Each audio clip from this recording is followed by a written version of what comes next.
Assalamualaikum warahmatullahi wabarakatuh. Pada video kali ini kita akan mempelajari bagaimana memanfaatkan jejaring pelanggan. Sebelumnya kita akan melihat terlebih dahulu apa perubahan yang terjadi dalam interaksi antara produsen dan konsumen atau pelanggan karena pemanfaatan teknologi digital. Pertama, pelanggan yang tadinya dianggap sebagai pasar massal, yakni kumpulan individu-individu terpisah, kini dipertimbangkan sebagai jejaring dinamis yang bisa berinteraksi satu sama lain dan juga dengan produsen atau penjual. Kedua, komunikasi yang tadinya dilakukan sebagai siaran atau broadcast ke pelanggan, misal melalui TV, radio, atau koran, kini dilakukan sebagai komunikasi dua arah. Pelanggan dapat menyampaikan pertanyaan, penilaian, atau saran kepada produsen. Ketiga, sebelumnya perusahaan produsen adalah pihak kunci yang paling berpengaruh dalam menentukan nilai atau manfaat barang bagi pelanggan. Kini, pihak yang paling berpengaruh adalah pelanggan. Penilaian buruk dari sejumlah pelanggan dapat mengalahkan upaya pemasaran produk yang dilakukan oleh produsen. Keempat, pemasaran yang tadinya semata-mata untuk membujuk pelanggan untuk membeli produk, kini digunakan untuk menginspirasi agar pelanggan membeli produk, tetap setia kepada produk, dan bahkan menghancurkan pelanggan lain untuk membeli produk. Kelima, sebelumnya nilai atau manfaat mengalir satu arah dari produsen ke pelanggan. Pelanggan adalah konsumen dari produk yang diciptakan oleh produsen. Kini terjadi aliran timbal balik atau resiprokal. Produsen juga mendapatkan manfaat dari pelanggan, antara lain berupa masukan pengembangan produk dan rekomendasi sesama pelanggan. Yang keenam, sebelumnya produsen mengandalkan skala ekonomi. Semakin banyak produk terjual, maka semakin besar keuntungan yang diperoleh. Kini, produsen mengandalkan nilai ekonomi dari perspektif pelanggan. Pelanggan bersedia membayar produk dengan harga lebih apabila merasa mendapatkan manfaat dari produk yang dibelinya. Perubahan interaksi tersebut disebabkan munculnya paradigma jejaring pelanggan. Sebelumnya, pelanggan dianggap sebagai individu yang tidak berinteraksi satu sama lain, sehingga komunikasi yang dibangun adalah antara perusahaan produsen ke masing-masing pelanggan. Perkembangan digital, khususnya jejaring atau media sosial, telah membangun pula jejaring pelanggan. Pelanggan bisa memberi komentar terkait manfaat atau kepuasan penggunaan produk di media sosial, merekam review atau opini terhadap produk di blog atau podcast-nya, berdiskusi dengan sesama pelanggan di berbagai forum, dan sebagainya. Pelanggan yang akan membeli produk akan menanyakan review ke pelanggan lain. Oleh karena itu, perusahaan produsen harus jeli memantau dan memanfaatkan jejaring pelanggan. Pelanggan akan saling terhubung dan mempengaruhi satu sama lain, sebagaimana mereka dipengaruhi oleh komunikasi langsung dari perusahaan. Meski demikian, perusahaan akan tetap menjadi mesin utama dalam inovasi produk dan akan tetap mengawal merek dan reputasinya. Tetapi perusahaan juga perlu terlibat dalam jejaring pelanggan. Perusahaan perlu mendengarkan dan mengamati interaksi pada jejaring pelanggan, serta memahami persepsi, tanggapan, dan kebutuhan yang belum terpenuhi. Dalam dunia pemasaran, dikenal konsep corong pemasaran atau marketing funnel.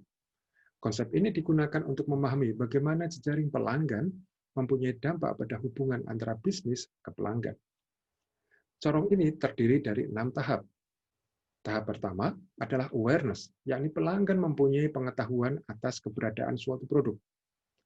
Tahap kedua adalah consideration, yakni pelanggan mempertimbangkan nilai atau manfaat potensial dari produk tersebut. Tahap ketiga adalah preference, yakni pelanggan berniat membeli produk yang dipilihnya atau disukainya dari sejumlah pilihan produk. Tahap keempat adalah action, yakni pelanggan membeli produk atau berlangganan layanan.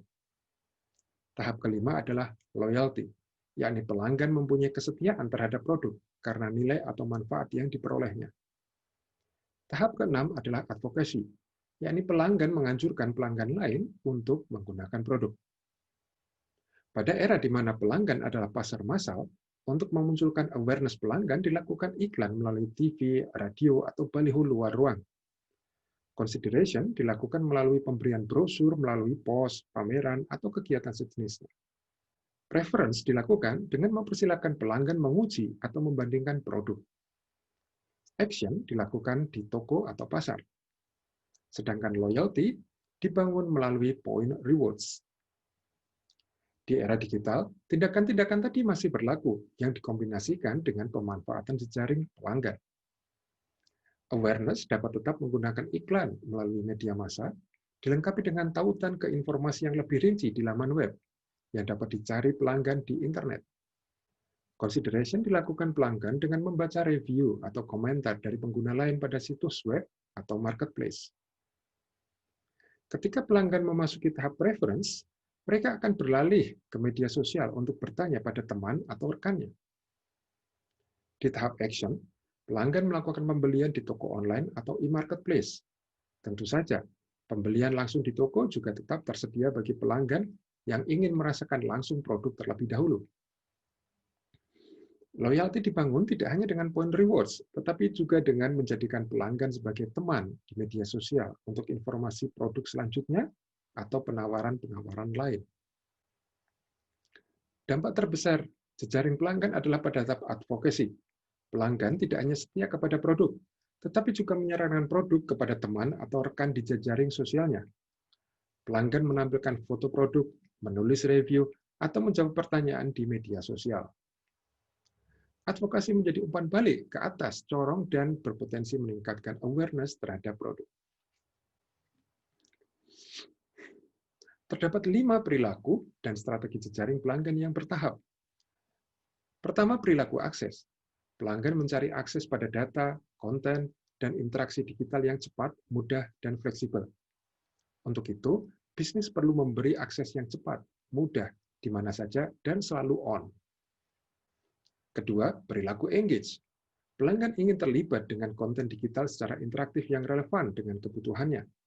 Untuk itu, bisnis perlu menjadi sumber konten yang bernilai bagi pelanggan. Ketiga, perilaku customize. Pelanggan ingin melakukan kustomisasi pengalamannya dengan memilih dan memodifikasi konten, produk, dan layanan.